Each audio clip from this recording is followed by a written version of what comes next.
Hi. Don't start the show like that. Start it like a normal person. Hey, we got one shot to do this. This is our first episode, and you're just gonna yell, "Hi, hello, hello." My name is Gerardo Alarcon, and this is a podcast called Isimo, where we talk about stuff that is Mexican. And my name is Gerardo Alarcon, and with me here today I have Rian Reyes, and I'm Dominic Angel. And let's all just meet together here. This is the first time we're doing this, so understand it's not easy to do this. This is hard to do, talking. And when we're talking, sometimes we stop talking, but we need to keep talking. And my name is, I already said my name, but how are you doing today, right? Good, awesome. Having a fun day? So anyways, like I said, like we can stop talking, but it's fine. We can keep talking. What about you? How you doing today, Dominic? I'm doing good. I'm enjoying this chamango we picked up because they didn't have any agua frescas. It's very. I'm just eating the mango right now. That's mostly what you can find in a chamango. I mean, I hope so. I have fresas con plátano, which means strawberries with banana, con crema, dude, which means cream, which is the best part. You guys like Mexican cream cheese? Mexican cream sour cheese? Sour cream? Yes. Yeah, dude, it's the best shit ever, dude. But I offered you something you didn't want to have any, so I don't believe you, right? I can't eat after I take my pills. What? When did you take your pills? Like right after I eat those mini steaks. Yeah, the steaks in the tub. I eat steaks in a tub. Mini steaks is that another way you can say hot dogs though too? Like you got a couple of mini steaks here. No, hot dogs are not steaks. Aren't they made of like pork and beef? That doesn't make it a steak. Steak is, I think, exclusively beef. Oh, okay, you're right. But you can have like pork steak. Pork chops. Yeah, pork chops. Yeah, pork chops. So I'm not wrong. I'm gonna have a couple steaks later today, hot dogs. Look, this isn't a beef podcast anymore, okay? This is a pork podcast. Carnitas. All right, look. Why don't we talk about like what is our plan for this show? Like, what is it? What are people here for? What are we here for? You know, it's called Isimo. We set out for a reason, and we want to talk about our Mexican identity, our ties to our Mexican culture. But we're all born here. We're all Mexican Americans, right? I mean, yeah, I believe, thank you for asking, Dominic. I believe we all have different perspectives. And if we just open our eyes, see how I did that? I had my eyes closed the whole time and then I opened them. If we just open our eyes to what our perspective truly is and we just speak from the heart and express ourselves, then we're able to articulate what we feel like is what we need to say. That's just talking. You just described talking. Yeah, but about Mexican stuff because I'm having a perspective of a Chicano that lives in America. Oh, yeah, I guess that makes sense. Yeah, I'm very articulate. If one thing you're going to learn from this podcast is how articulate I am. That's it. Period. End of story. So, what about you, Ryan? What do you want from the show?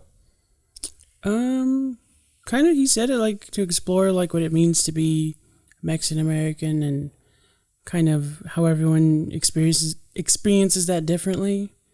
Like for me, we're like what, second generation? Yeah, I forgot how the rules. I saw the chart before, but I think we're technically second generation. Our mom was born here. Yeah, our dad was technically born in Mexico, but they moved here when he was 2, so he was raised here. And it's also like we grew up in a city that kind of like not a city, like a household that kind of didn't force us to hold on to anything. Not that they told us not to. It was just like it wasn't a big deal until like later on when we realized like, oh yeah, we're kind of the only ones that don't speak any Spanish. Yeah, see, my family did something very evil to me. They chose to not teach me Spanish and hardly taught me English, as you could see. And then they proceeded to say that it was my fault and made fun of me constantly, which is part of Mexican culture. You do have to make fun of people. As a Mexican, I make fun of people all the time. And I feel like it is necessary, but cool it, right, Ryan? Cool it off, dude. Right. You're telling me or your family? No, it's like my family. I'm talking to you to say it to my family on the mic. Yeah, they need to chill. You want me to tell your family to chill? Yes. Leave him alone. We'll talk about a bunch of different things. You know what I mean? what does it mean to be a Mexican in today's America, specifically Southern California, specifically right now Claremont, to be honest. Right, Specifically in this room? Yeah, specifically in this room with a fucking cat running around, checking underneath my bed. It's pretty chill. We got these drinks. It's pretty chill. Okay. It's pretty chill is not good for a podcast. You want to be upset with things, Ryan. I don't like this drink.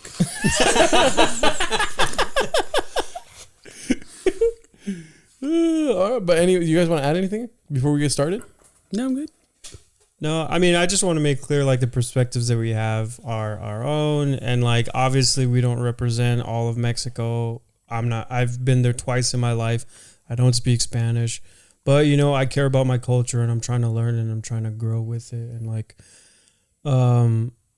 pay my respects to my roots. And that's what we're here with. That's what we're trying to figure out. What I wanted to talk about today is Mexican alcoholism. And if you guys have ever experienced it within your family, within your extended family, within your fucking compas, you know what I'm saying? Like friends of yours or anything that are Mexican and whatnot.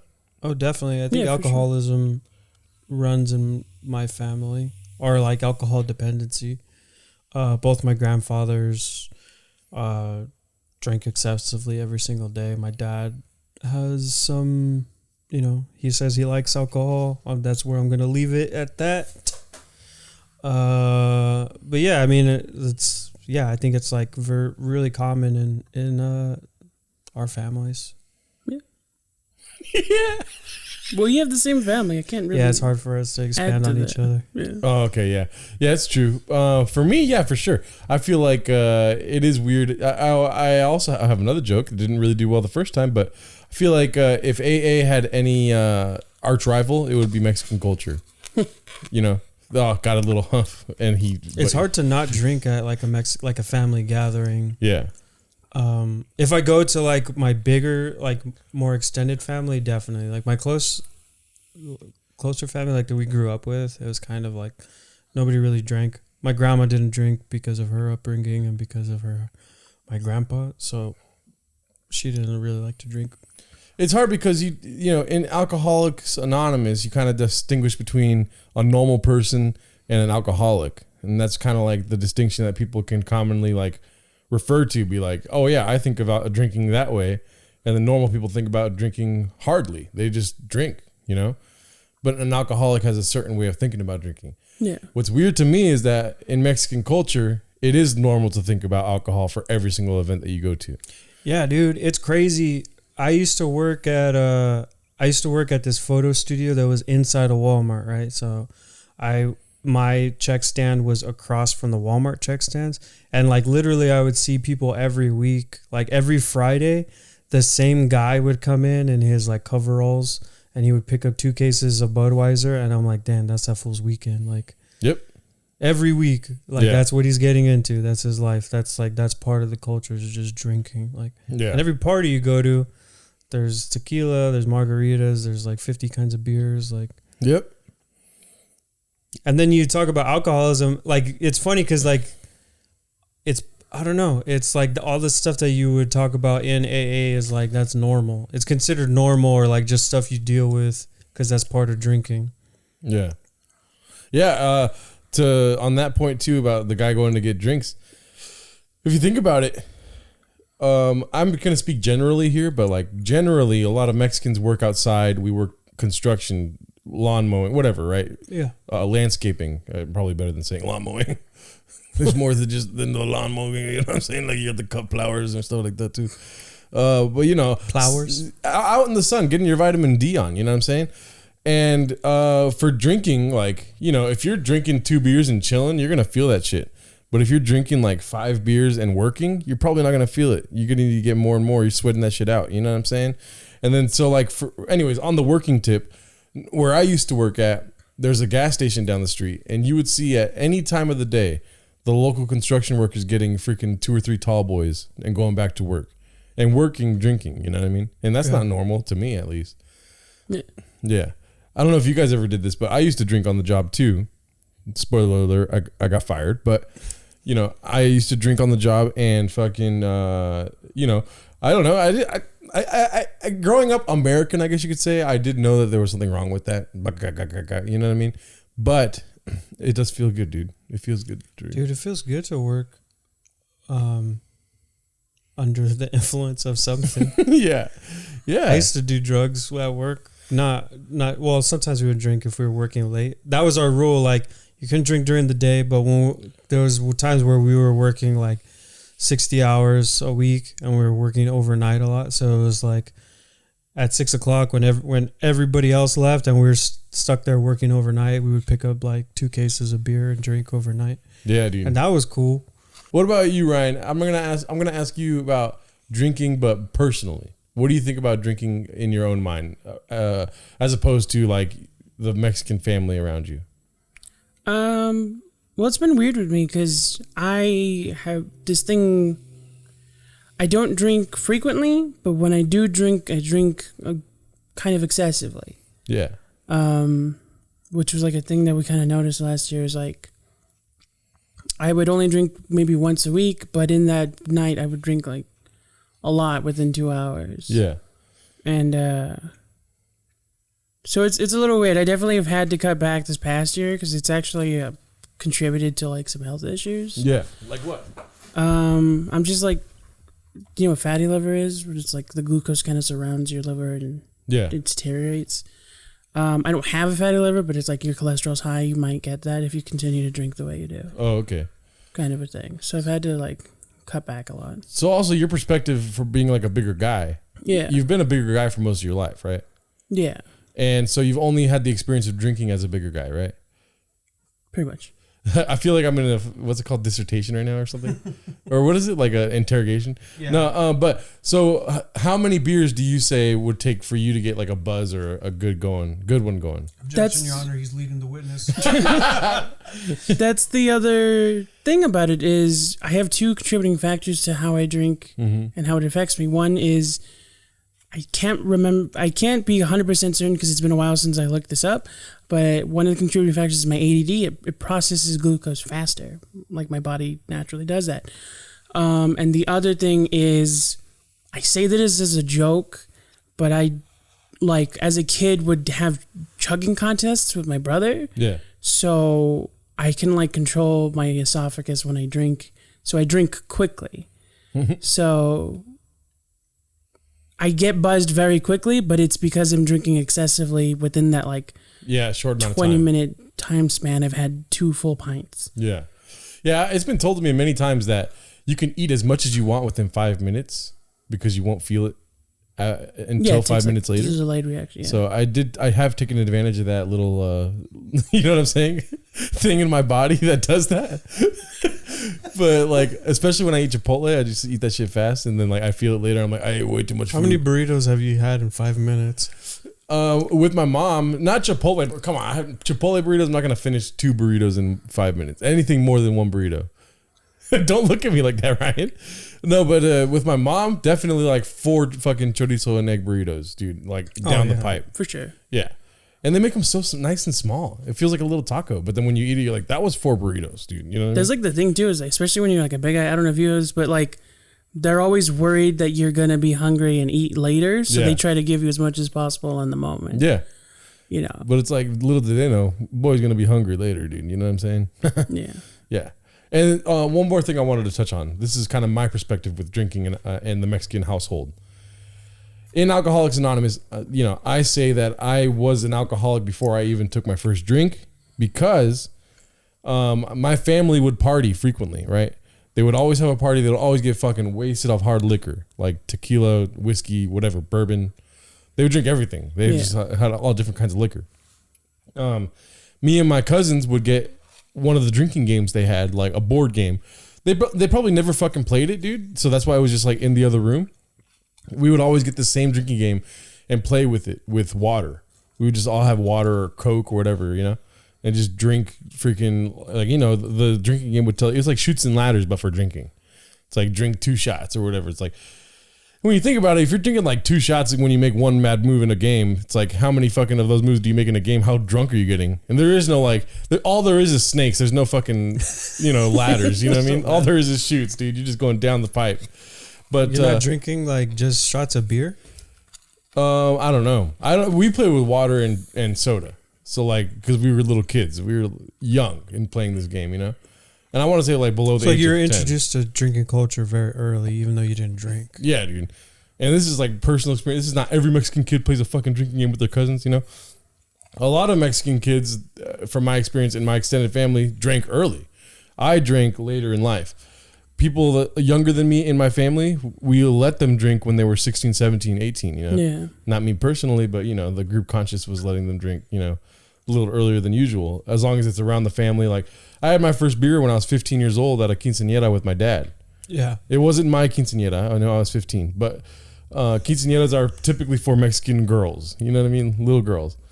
Whatever, 15-year-old Mexican girls. Anyways, my dad took me behind a pillar and gave me a Coors Light. And he was like, hey, I only want you to drink with the family, Don't drink with anyone else. Very fucking Al Pacino. I know, I was like, are you in a mafia?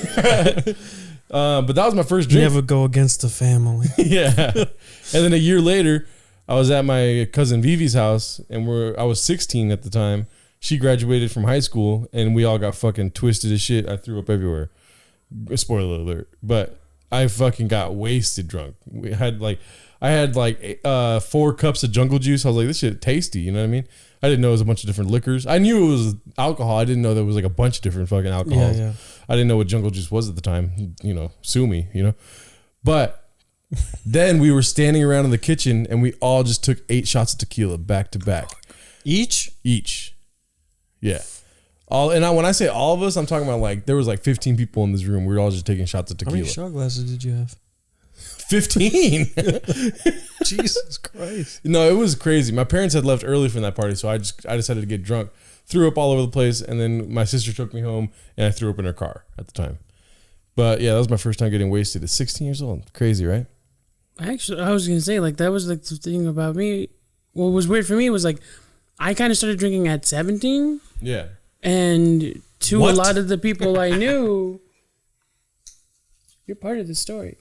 To a lot of the people I knew, that was kind of late. Like I would hear "good for you" a lot, and I was like, "That's kind of weird." Mm-hmm. Also, isn't that so weird when you go to parties and stuff? And when I was in high school, sorry to interrupt, but when I was in high school, you'd go to backyard shows, you'd go to parties, and people would offer you drinks or weed, and you'd be like, "No, I'm good." And be like, "That's tight, dude. Good for you." Man. Yeah. Like, oh, it's cool. You're sober? Oh, that's fucking cool, dude. Specifically last night, another Mexican comedian, he would always ask me if I'm still sober because he's interested in getting sober. Yeah. Last night, I got there late to the mic. He goes on stage and he asks people, or he tells people, he's like, drink a little vodka. If you don't drink vodka, you're a pussy. You know what I mean? And I'm sitting here thinking to myself, like, this is the same guy that he just said that he's trying to stop drinking before he said that joke. That's not even a joke. That's just a stupid observation. But I was sitting here looking at him. He can't even realize that I'm like, I don't know if he knows I'm there or what, but just like this insanity that he's like talking to everyone else, telling them how big of a pussy they are. Cause it's like, dog, if you need a drink, you're a pussy. You know what I mean? Yeah, no, I feel that. Yeah. I mean, I'm glad I got that off my chest. Yeah, that's what I don't like about drinking. And especially like there's a lot of machismo in like Latin cultures, Latin families, like, you drink because it puts hair on your chest and hair on your balls and shit. Like, yeah. And if you don't drink, then you're a pussy. But it's like you're just drowning your emotions, dude. Yeah. Like, go to therapy. Fool. Yeah, for reals. I mean, I tried therapy once, but I don't know. It wasn't for me. I get therapy from AA. Yeah, I mean, to me, that's therapy. Like, whatever helps you process your emotions and your issues and whatever it is, like if you get benefit, if you come out of it a better person, then that's therapy. Yeah. So. These chamangos have become a character on the podcast because I had a couple bites of mine and I want more, but I'm not going to do it. I'm going to be the strong one here, dude. I can see you guys are enjoying it. Look at brain freeze. Yeah. This will brain freeze. But anyway, we were talking, you were saying that you started drinking late and then 17. Yeah. And it was like, that was like a weird thing for my friends, but it was also, I had a lot of examples of why that was like a bad thing. Yeah. To start as early as people. Like I had a friend who like got to a point where they would black out every weekend. Like they literally never remembered their weekends. Yeah. which was like scary because people would try to fuck with them a lot. And it's kind of a funny story because it's a female. Guys would try to fuck with her, and none of them knew that she's been boxing since she was 2. Okay. So she would like fuck dudes up. But that's like even worse. Like you wake up and there's like blood on your knuckles and you don't know why. It was like, that was God. One of my closest friends in high school. So I was like, okay, I'll probably wait drinking till I'm comfortable. I also like didn't like.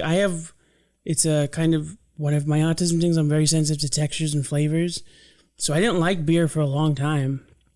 I had to like start with a kind of shitty beer and kind of ease into it. Mm-hmm. I think the first thing I actually this fool was obsessed with Rolling Rock. It's delicious.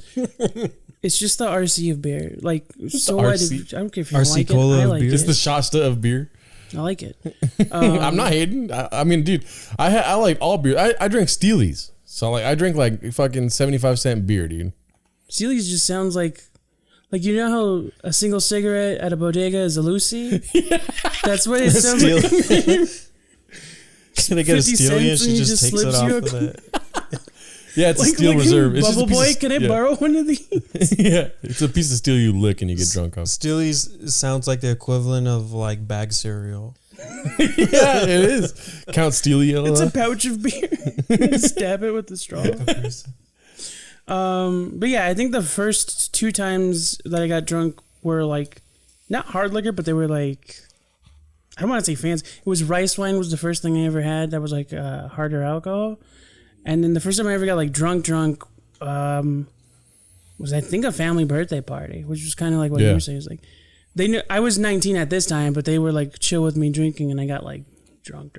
Yeah. Because it was with the family.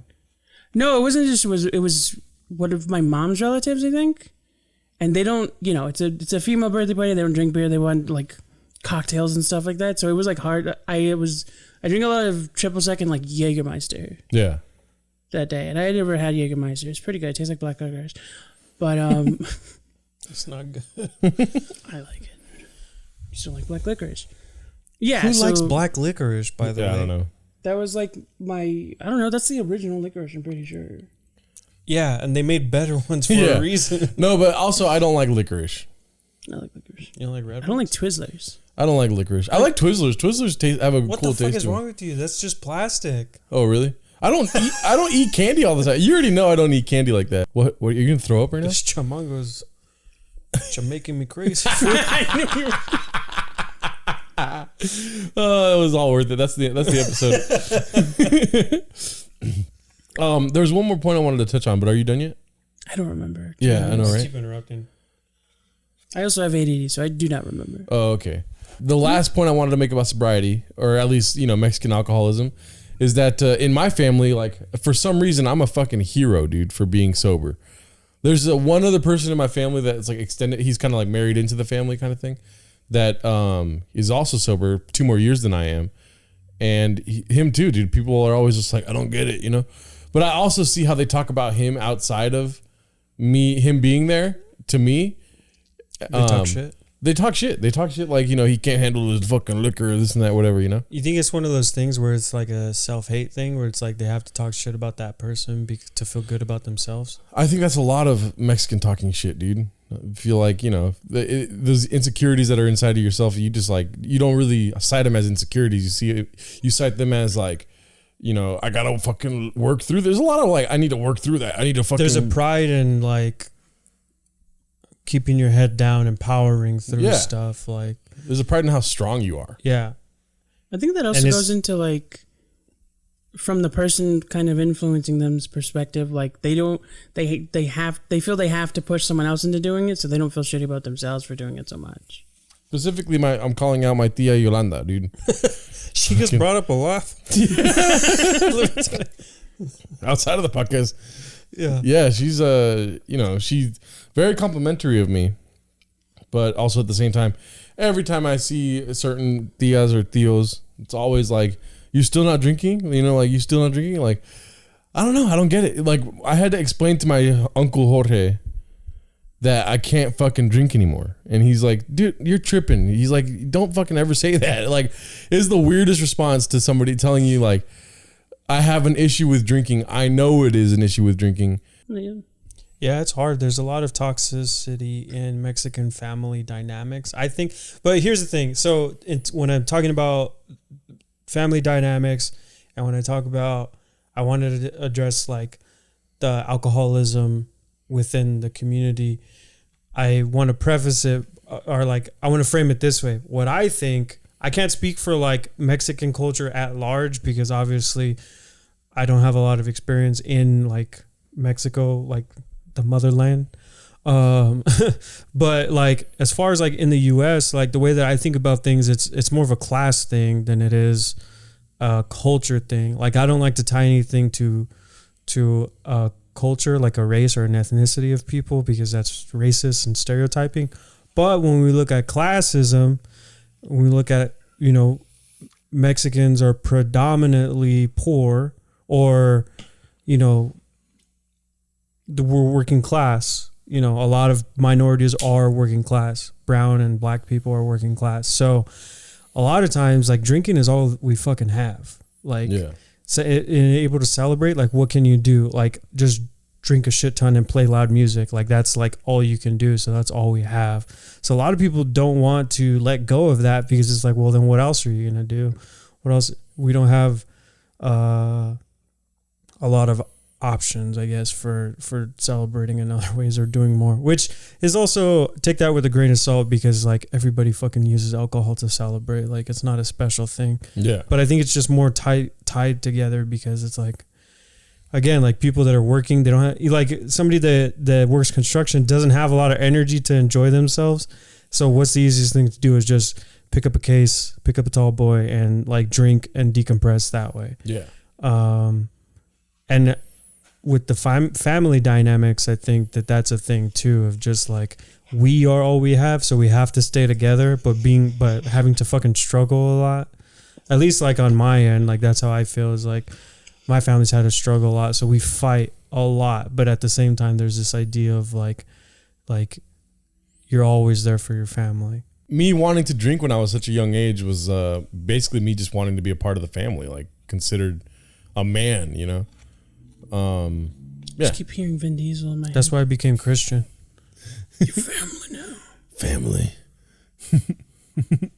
What do you guys want to talk about? I guess I want to talk about like, how do you kind of identify with your Mexican heritage? Because like I mentioned before, like we weren't kind of super into it, and people did try. Like they didn't sway us away from it. It was just like wasn't a huge part of us like growing up.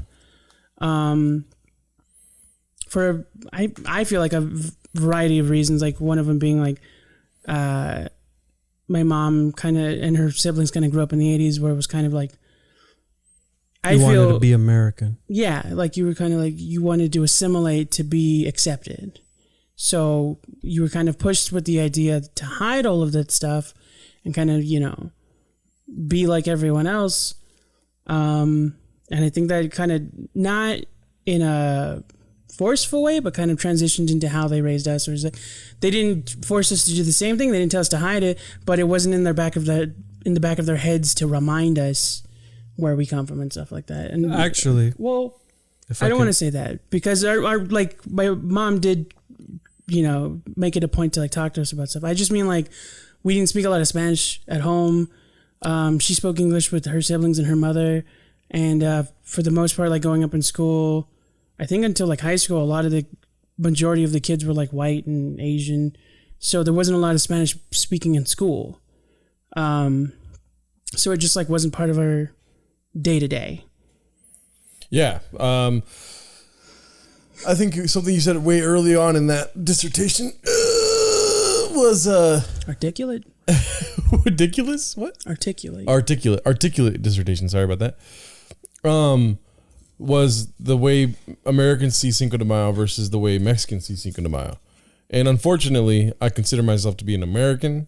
Obviously, I am Mexican, but if you ask a Mexican, they'll call me a pocho. You know what I'm saying? Yeah. I'm born in America. Have American ideals. Went to school with a bunch of white people. Like, I have a great life compared to some Mexicans, you know? the way Americans see Cinco de Mayo, I think, is just like the Shamrock Day or, St. Patrick's Day. It's like fucking another day that we celebrate. Just like there's Chinese New Year, there's Black History Month. Like our day is Cinco de Mayo, which for some reason doesn't make sense to me, but I don't know. Labor Day is in September, so they can't celebrate real Mexican independence. You know what I mean? Actually, I have a little... I don't have full details, but I have a little bit of insight.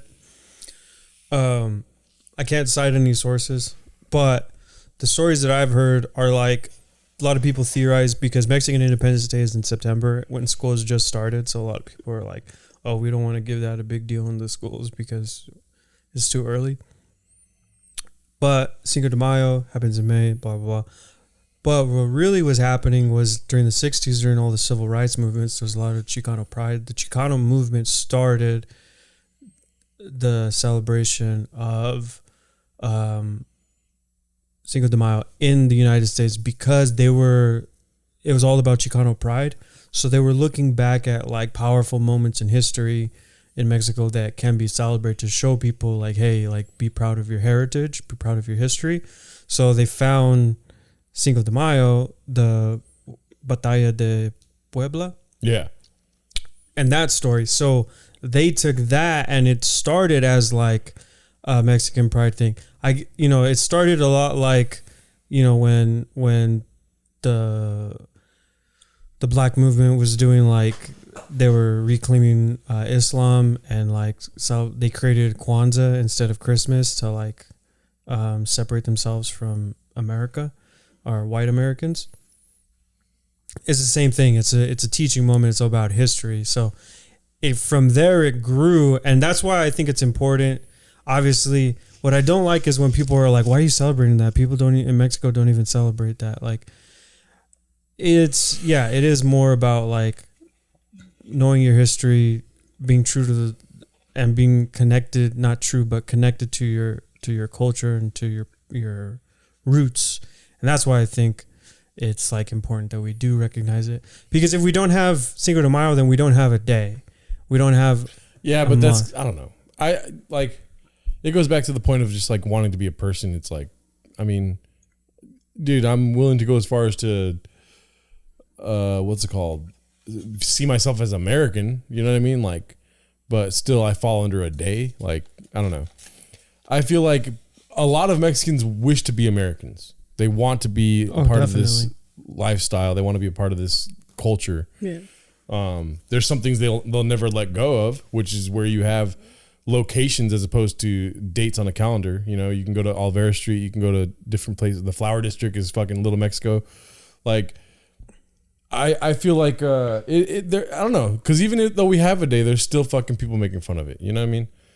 Well, somebody will say like, "Oh, it's Gerardo's day, Cinco de Mayo," or wanting to party with Mexicans on a Cinco de Mayo. It's like, I don't like the separation of like, I don't know. This is just me freeform speaking, but yeah, I don't think it's about separation. I think it's about like, so like Thanksgiving, right? Any holiday, Christmas, Thanksgiving, Valentine's Day, people are like, "Oh, it's a commercial holiday." Like people talk shit about Valentine's Day. I'm like, you should be treating your love like this every day. But it's like, no, it's nice to have a day that's separate, that where it's like this day is for you to focus on love, on embracing your partner and your friends and family and the people you love in your life. Like that, to me, that's cool. I'm single. But also though too, like, the banks are open on Cinco de Mayo. Like, school is open on Cinco de Mayo. You know what I mean? But again, like, it's, I don't care about it in that way. I care about it in terms of like, hey, like, it's a reminder of where, for me personally, it's a day to remember, to like, obviously I'm not connected to Puebla and I don't need to honor. Am I boring you? No, sorry. I just yawned very violently. Yeah. No, I'm just kidding. But it's I don't think it's a day where it's like, oh, this is the most important day and everybody needs to celebrate it and all this stuff. I don't even think you need to celebrate it, but I think it's important as a day, especially in schools.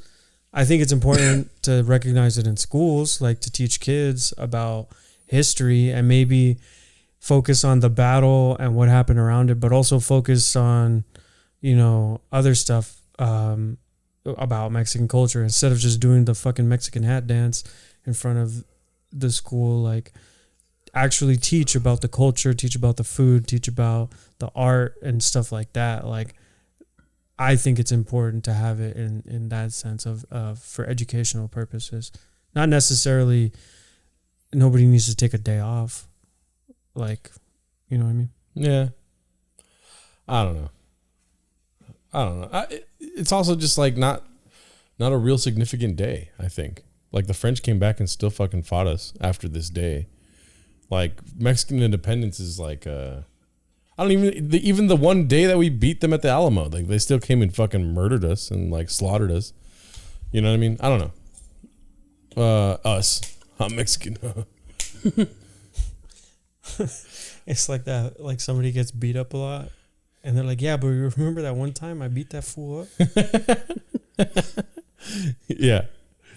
I don't know, Ryan, what do you think? I mean, I kind of get what Dom was saying. Like,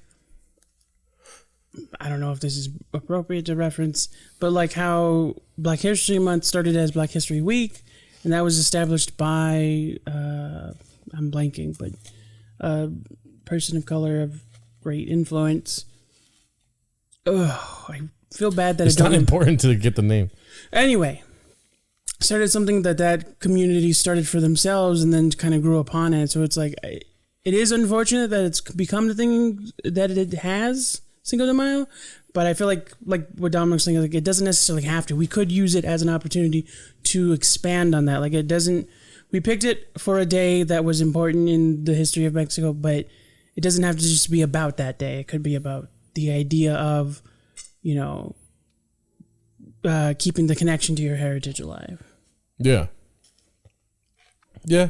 But I also recognize that it's not everybody's heritage. Like, yeah, it's specific to that region. I know in Mexico only that region celebrates it. Yeah, I think that's also what we do, because September is now. Actually, I was gonna say, because you're talking about Hispanic Heritage or Hispanic Heritage Month. Yeah, that's it. Dude, we have the most fucked up month because it's not even a month. We get the last 2 weeks in September and the first 2 weeks in October. That's everybody's busy. Latino Heritage Month. And it leads into Red Ribbon Week. And it leads into fucking October, and everybody has their, like... Well, I dare you to ignore me, Holmes. Pay attention to Mexicans or Latinos during September, and then October runs around and everybody switches up their podcast to talk about scary stuff. You know what I hate, dude? Halloween. I cannot stand Halloween. I like it. I fucking hate Halloween, dude. Because, like, especially people that love Halloween. I get that. I'm not hating on Ryan. He said he liked it. People that fucking love, like, goth kind of stuff. I don't know. I understand goth. Like, maybe, okay, if you're a goth and you're, like, all the time goth, whatever, fucking. But when you're only goth on Halloween. But, dude, Mexicans love goth. Yeah, but what I'm trying to say is, like, all day. People that love Nightmare Before Elm Street and shit, like those, like, or Nightmare Before fucking, what is it? Nightmare Before Christmas. Nightmare Before Elm Street. It's a prequel. Yeah. No, but people that like Nightmare Before Christmas, like, it's a shitty movie. It's an okay movie. I don't like it that much. It's not good at all. Yeah, it's not good. Nightmare Before Christmas is terrible. Yeah, it's all about a white guy that travels to a foreign land and learns and sees some beautiful culture that he fucking appropriates, brings back. It's about white people gentrifying cultures. That's what fucking Nightmare Before Christmas is, and he doesn't listen to women. And none of that movie makes sense. It all happens on the same 4 square blocks. That movie's dumb. The animation is stupid. Tim Burton sucks. Jesus. He's racist. He doesn't like casting people of color in his movies. Yeah. And nobody needs to like it at all, ever. Yeah, I hate Nightmare Before Elm Street. I watched it, I think, a year ago. You said it again. Can't stand it. Nightmare Before Elm Street's the worst movie of all time. I now want to make a prequel musical to Nightmare Before Elm Street. It's the musical of Freddy Krueger appearing. It's like the musical of Freddy Krueger appearing in hell. What's this? You motherfucker! I said that earlier. I know. I'm You just- expanding on it. I give full credit to Dominic. I hope you were on us when I made the joke because I made it silently to him and he laughed. You guys do a lot of stuff silently. That's the problem here.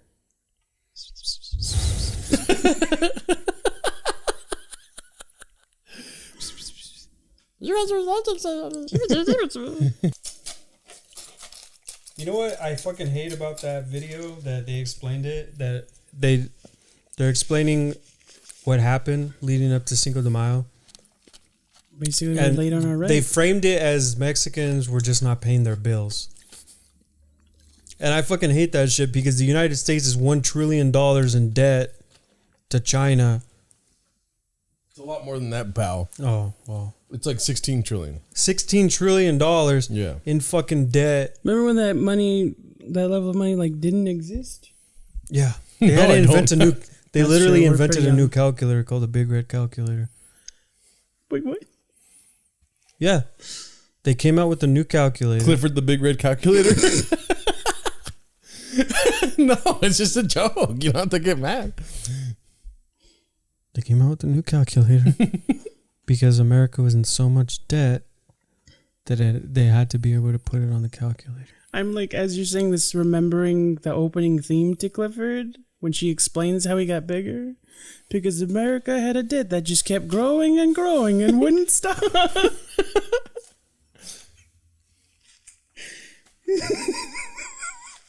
And then there's just a big calculator sticking out of the window. When I was in kindergarten, we had a pet dog, but it was literally just like a stuffed Clifford, right? And it was in a basket, and he came in a bunch of books. And every week, the teacher would pick somebody to take it home. And I get so pissed because I never got to take it home. You get to take it home for the weekend, you bring it back on Monday, and then someone else gets it. And I never got it until like the very end of the year, like the last 2 months of school. And then she finally picked me. I got all excited because I'd never had it before. And then as soon as I took him home, I had it on the bus. I had this fucking stuffed basket on the bus. And then I got home and I was like, this is stupid. This is just books. And I hated it. And then I kept the Clifford for 2 months. And they almost gave me a suspension for not bringing Clifford back. Did you guys ever have like those class pets that everyone took home for a day or something? I just told you. It was a real Clifford? No, it was a stuffed animal. Exactly. I'm talking about real fucking animals. No, our school was not great. No, I don't know. I remember there was some. I think it might have been a fish or something that you take home and then you bring back. We had a rabbit in 2nd and 3rd grade, and then it died because it kept chewing on wires. Oh. Every week, one of us was in charge of turning off the lights. That's about it. Okay, that's not an animal. That's all we had. But that electric bill was a beast. Monsters come out at night. Oh, wait, no. In 2nd grade, there was a stuffed animal, but I hated it because it was named Ryan the Lion. And my older brother was still in school at the time, and he got everyone to start that fucking song. Ryan the Lion is always crying. What were we talking about? One time, I saw this dude, this cholo, leave. He was all mad, and he left his house. He was leaving this house, and he was fucking pissed. But he left with a paper plate, stacked this high with hot Cheetos, and half 2 liters of Dr. Pepper, and he was just fucking like leaving, all mad. I felt like he came to collect some money or something, and he took what he could get. What's it called? There was one time I was working at Chipotle, and me and this girl that was working with me saw this little kid. So like it was like the mom and the dad, and he was holding both their hands, and they were screaming at each other above him, and then but the kid was like this. But they were like arguing with each other, and he was just dancing. So every time I would walk into the store, I would just go. That's funny. Yeah. Oh, this is answering your question you had earlier. But the way I choose to identify with my people or my culture is through music. I love music. Mm-hmm. But I don't like when people just like Do the noise. Do the trumpet noise. Yeah. You did it really good earlier. I know. I'm sorry. Dance monkeys kind of thing. Sorry. Like it's the loudest thing of all time. It's also the most beautiful thing of all time. All right. Yeah. You know what I mean? Yeah. Mariachi music. I love the trumpet. Well. Oh. I play the trumpet. When we were that's a coincidence. We were in high school. We had this white music teacher, right? And at the high school, it's mostly Mexicans in Baldwin Park. Yeah. And we're going through some song, and the teacher is talking to the trumpet section, and he's like telling them, "Oh, you want to use a little bit more control and not play so loud. You know, you don't want to play so loud like a mariachi." And then everybody like put their instruments down, and it got quiet. And he's like, "Not that there's anything wrong with that." Yeah. I remember that. And then also John Mulaney's joke about how like the loudest thing in the subway is a mariachi. Just like, okay, that probably happened once to you. I don't know. I don't live in New York. Maybe there's a bunch of mariachis running around the subway system. But like it's infested. It's infested with I obviously don't want to make the association, but it's just like that's what I'm picturing. It's just like an infestation of mariachis. Gangs of mariachi bands on the subway. I liked the portrayal of mariachis on Gentefied, even though that's a controversial show. Is Gentefied like a YouTube show?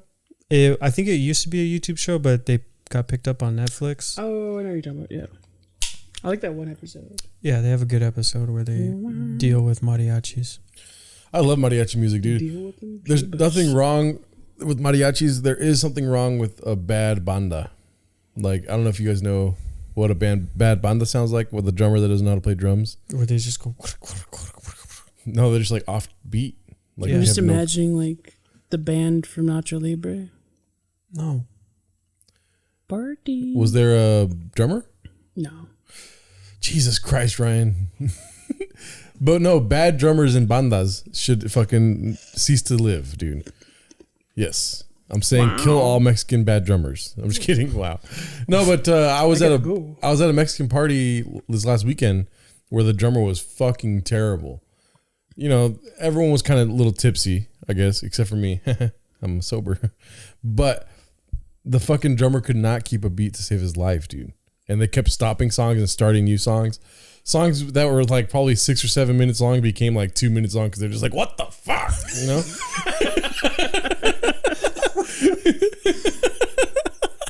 For reals. Like the accordion player would just stop playing and then turn around and be like, are you fucking kidding me, dude? And he's just like, are you fucking doing the drums? Like,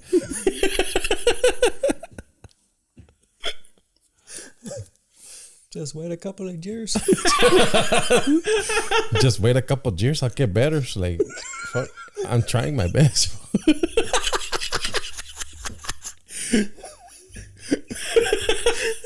I'm trying my best. I get better. It's like I'm doing really good. I thought I was, or at least. But you can tell everyone in this band did not like the drummer, dude. Oh, yeah. And it makes me realize like how important rhythm is in a fucking band, dude. And it's like the violin player's cousin or something. There was no violin in a banda. That's strictly mariachi violins.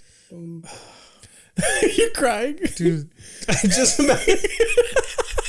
just imagining his like drummer, like I'm trying my best. I'm trying my best. He looks up like just like so downtrodden, like I'm trying my best. Oh man, I gotta rock. But anyways, all of that goes back to just telling you like I identify with Mexican culture through music. That's my choice. That's how I identify. I don't know about you guys. Maybe through, I don't know. I always wanted to like try to read a Mexican book, like literature or something. But fuck that, dude. You know who you should check out? What? Victor Villaseñor, Reign of Gold. It's a great book. It's written in English. Victor Villaseñor is a fucking dope author. I don't know if he's still alive. He's probably in his like 60s or 70s at this point.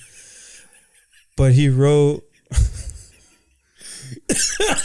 Coming from the guy that tried to give me a library card. Right when I bring up books, he's like, oh, dude, my turn. Well, yeah, read a fucking book, I've heard of Reign of Gold. You just said Reign of Gold is great. It's a thick book. It's a long read, but it's definitely worth it.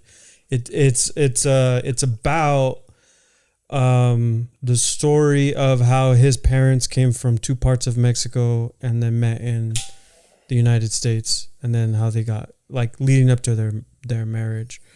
And then he's written a bunch of stuff. Wild Steps of Heaven, Budo Genius. Those are the only ones I remember right now. But he's a great author, and he used to do this dope thing where I don't. If he's still alive, hopefully he still does it. I've always wanted to go, but on Thanksgiving he lives on a ranch, and he opens up his ranch for potluck, and he just lets people come. They like raffle tickets, and like everybody just comes and hangs out. It's pretty dope. I've been wanting to take my mom to that because she told me about the book and about his potlucks. I've heard of Reign of Gold. It's really good. I know there's one book in school that they made us read that was about Mexican culture. I forget which one it was. Was it Always Running? No. It was Always Jumping. I'm just kidding. Bad joke. Bad joke. No, I forget. There was Jane Eyre, but Reign of Gold sounds familiar. I don't know. It's a popular book. It's a bestseller. I'm sure it was. I'll check it out, but it's definitely worth checking out. I mean, I'm sure I'm going to be looking at a bunch of newer books. Right now I have a ton of like history books that just make me fucking angry to read. That's the thing about history is it's fucking bullshit. When you actually start looking into things. Well, Howard Zinn though. Have you read Howard Zinn? I have the book. The People's History of America? Yeah, I have it, but I haven't started reading it. I started reading The Open Veins of Latin America. The Open what? Open Veins of Latin America. Ooh. And it's fucking intense. This book was written in the 60s. It was written in, I forgot the guy's name. It's been but it was written in the 60s, and it's a translation, and it's crazy how much everything like applies to what's happening today. Damn. Yeah. It's Open Veins of Latin America and Reign of Gold. Yeah. Tight. Well, before we end here, I also want to say that last night at that comedy show, I was on stage and there was a white man talking while I was on stage. Uh-oh. And so I very rudely asked him, what is your name? And then, let me ask Dominic, what's your name? Dominic. I don't give a fuck. So I encourage everyone to do that to a white person this week. Yeah. But also, you said Dominic really fast. I didn't expect it to take that quick. You had to cut them You off. gotta pretend you're drunk. Yeah. Pretend you're drunk. What's your name? I don't give a fuck. I'm trying my best. It feels terrible, though. I'm trying my best. What the fuck? Wait a couple of years. But yeah.